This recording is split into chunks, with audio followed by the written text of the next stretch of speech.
She showed me all the family pictures and everything, and her father was an Air Force officer who was in charge of Project Retrievables, so that any time UFO activity on the Earth anywhere happened, he was in charge to do the investigation.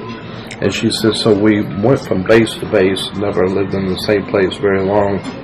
And she said, but every time they always had a telephone, but when that phone rang, it meant that the father had 10 minutes from the time that phone rang to be dressed with his briefcase and ready to go.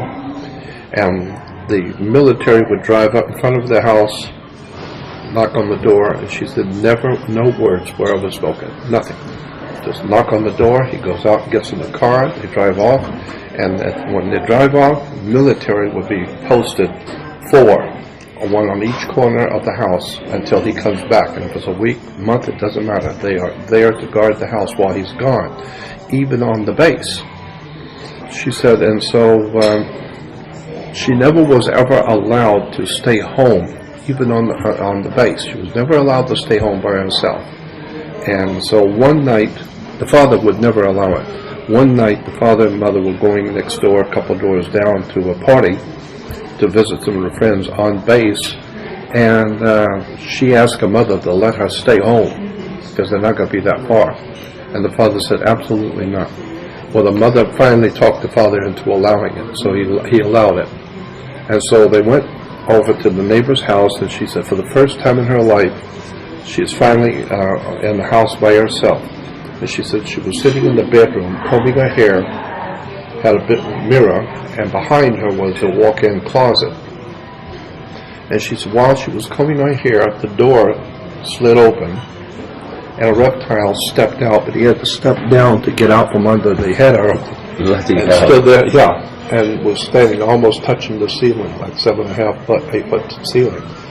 And she said he looked at her, and she's looking at him in the mirror, and she said, I've never been so frightened in my life because it's a reptile. And she's looking at him, and he's looking at her. And then she said he started moving, but not with his feet. He started floating toward her. And she said, I got the impression it's like coming up on a fly. And she said, I knew he's getting closer. And she said she jumped up, stumbled, ran down the hallway, ran into the bathroom, locked the door, opened up the window, and started screaming. Well, everybody in the neighborhood heard it. And she said, and then this thing, she said she could feel it coming down the hallway because it was very heavy. And it walked down the hallway behind her and started growling like an animal and clawing at the bathroom door. And she said then when her father and the other neighbors come running up, this thing heard them and walked back down. She said it just walked back down the hallway and went back into the bedroom. And she said when her father came in, she said they got her out and there was huge claw marks on the bathroom door. And the father said, this is why I didn't want her staying by herself. This is the reason.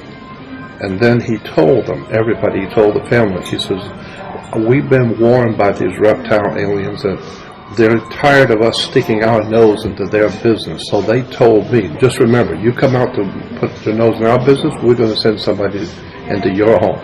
And he said, that's why you've always had the military guarding the house, even on the base, because these things are interdimensional. Yeah, exactly.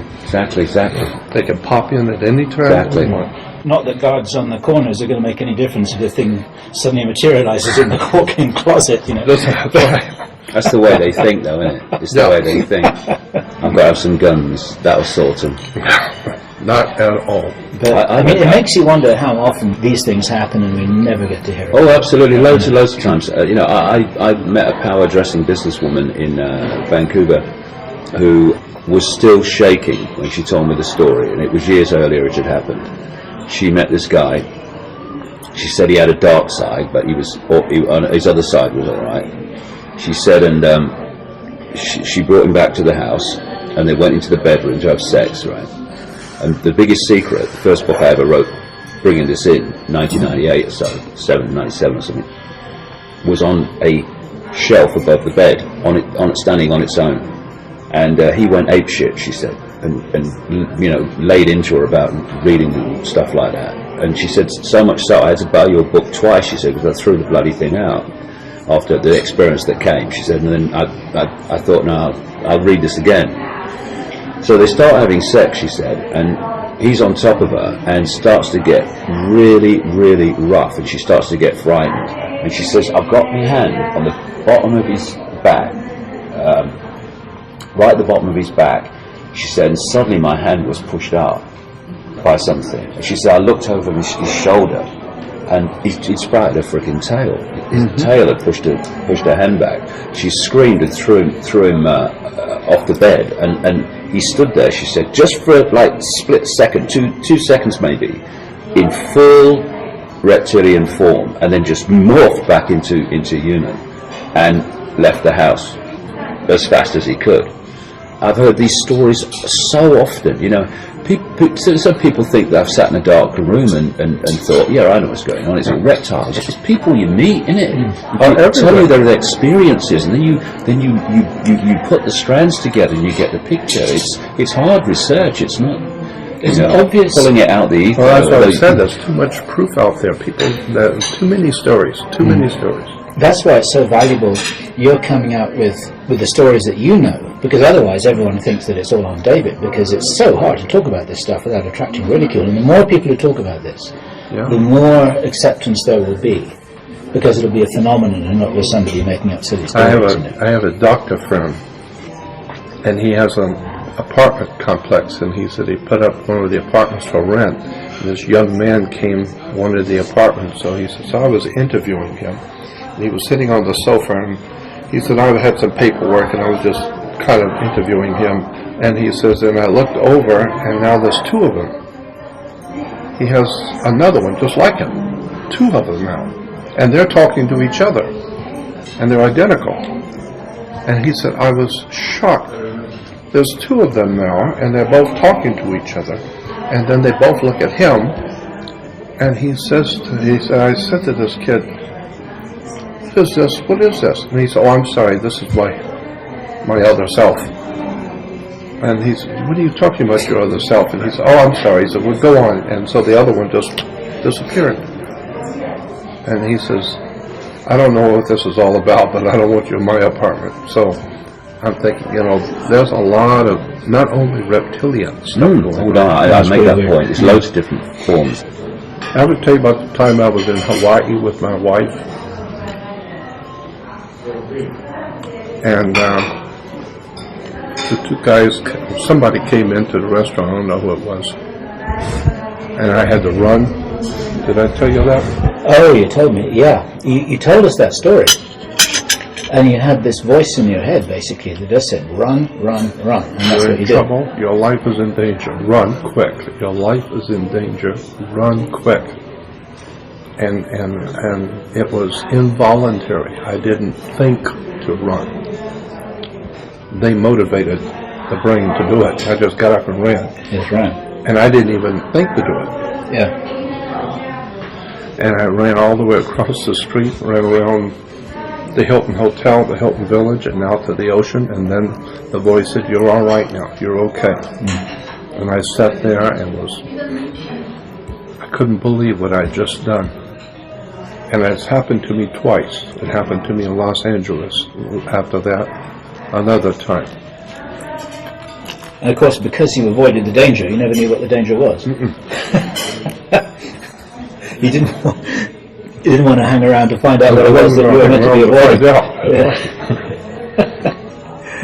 What a wild story. Yeah. But now I look back on it, it now makes sense that if, as I have been told so many times, you have been brought here, then maybe there is an alien presence here that is my natural enemy. And I don't even know it. Sure. But somebody who's with me here knows it. Yeah. And when they get too close to me, too close of proximity to me, I'm not in any way, shape, or form prepared to confront that kind of dark power. So they just get me out quick. It's the easiest solution. Yeah, right. It's like having an FBI guy in the mob, and the mob finds out who he is. The FBI has to go in and get him out quick because he's a dead man. Yeah. Every minute he stays in there, his life is in danger. So it's like they got to get you out quick. So I ran. I've got a great picture in color of Bush Sr. waving at someone, and they zoomed in on him waving, and he's got webs. Webbed hands. Yeah. I never heard that one before. Yeah, I've got a picture. I'll show it to you.